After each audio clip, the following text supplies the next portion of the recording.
سعودی عرب کی تاریخ۔ عرب شریف میں 1922 تک ترکی کی حکومت تھی، جسے خلافت عثمانیہ کے نام سے جانا جاتا ہے۔ جب بھی دنیا میں مسلمانوں پر ظلم و ستم ہوتا تھا تو ترکی حکومت اس کا منہ توڑ جواب دیتی تھی۔ امریکہ، برطانیہ، یورپین، نصرانی اور یہودیوں کو اگر سب سے زیادہ خوف تھا تو وہ خلافت عثمانیہ حکومت کا تھا۔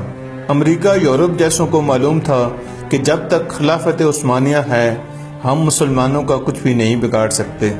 امریکہ و یورپ نے خلافت عثمانیہ کو ختم کرنے کی سازش شروع کی۔ امریکہ و یورپ نے سب سے پہلے ایک شخص کو کھڑا کیا جو کرسچن تھا، ایسی عربی زبان بولتا تھا کہ کسی کو اس پر شک تک نہیں ہوا۔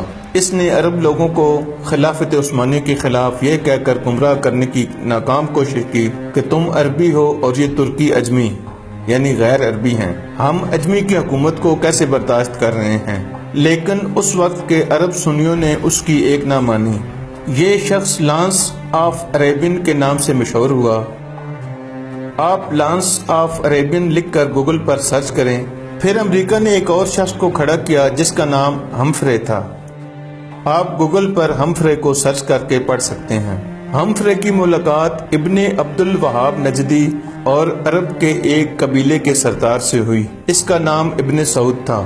ہمفرے نے ابن سعود کو عرب کا حکمران بنانے کا لالچ دیا۔ پھر ابن سعود نے مکہ، مدینہ اور طائف میں ترکی کے خلاف جنگ شروع کر دی۔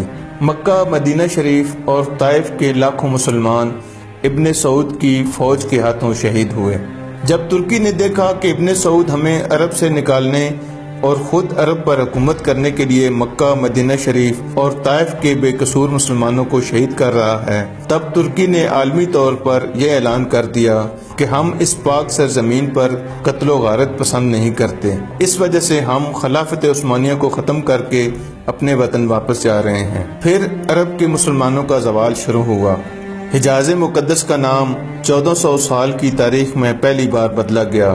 ابن سعود نے حجاز مقدس کا نام اپنے نام پر سعودیہ رکھ دیا۔ جنت البقیع اور جنت المعلی میں صحابہ رضوان اللہ علیہ اجمعین اور اہل بیت علیہم السلام کے مزارات پر بلڈوزر چلایا گیا۔ حرم شریف کے جن دروازوں کے نام صحابہ اور اہل بیت کے نام پر تھے ان کے نام آل سعود کے نام پر رکھے گئے۔ یہود و نصارہ کو عرب میں آنے کی اجازت مل گئی۔ جس دن ابن سعود عرب کا بادشاہ بنا اس دن ایک جشن ہوا۔ اس جشن میں امریکہ، برطانیہ اور دوسرے کافر ملکوں کے پرائم منسٹر ابن سعود کو مبارکباد دینے پہنچ گئے۔